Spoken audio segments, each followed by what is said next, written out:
Thamna pokpi sana sabi Manipur India Central Force na ambulance sangduna asok apan fawba puthokpa thinglibasi kanagi order na thinglibano.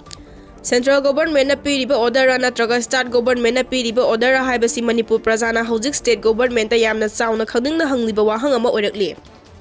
Leibaki na lubra party gi na lubra haibasi lengak pariba makhoina confirm thokte. Lengak pariba singsu mabuk sengde ngai haki oithokpa yaroidaba wada oiba saraga wayam na ngangi. Impact TV की camera person कवि हौजिक थमना पोकपिदा ओइ थंबा मफगन sniper ना कापदगी सोए मखा ताबा Paula हारी GAC ना साउदान सोगतुना थबा बाबू बाजार NH102 Imphal मोरे लंबी थिंदुना खोंजंग हौख्रे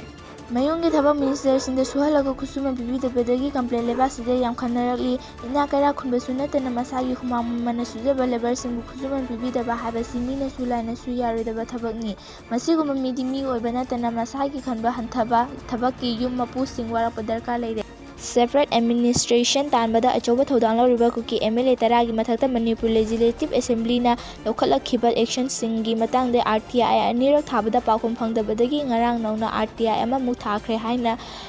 ट्रांसजेंडर सोशल एक्टिविटीज मालेम थोंगाना फंदोरकली CAU angamada Kukina saibosana sabide etek toba horakre hari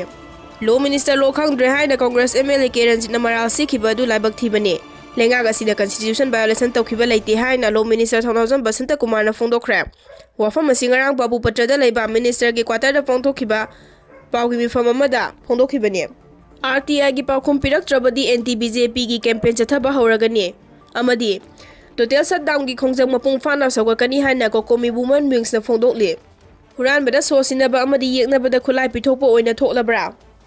New Delhi da leiba railway bawan mamangda miyo ema masa mathanda mai thaduna sizina bohona khre New Delhi gi parliament manakta leiba railway bawan mamangda miyo ema masa mathanda mai thaduna sizina bohona khre hairi masa mathanda mai thaduna sizina bohona khriba miyo adu Uttar Pradesh tagi Jitendra kauye paw asina makha taraduna hai Jitendra masa matonta mai tharaba matung parliament building leiba mai kai adomda chensan khi hairi Mahaki masa adu chada 90 rom mai chakpadagi RM hospital pukhatuna laikatnari Police tagi fangba pau gi matung inna Jitendra ing kumja 2021 da mahak ke mathakta thangalakpa case amaga mari leinana thengnaba ngamdabadagi masa mathanta sizina bohonna ramba yai haina thajanari Yangang pupida leiriba Central Force sing mathau tawdrabanina makhoi leiribagi kari kanaribagi mathau masa khangdraba Kuki singna nomai kaplapaka kumhai yengbago mengliba Central Force mafam adu da leibiranu hanbikro haidina ima ibe singna tanthokre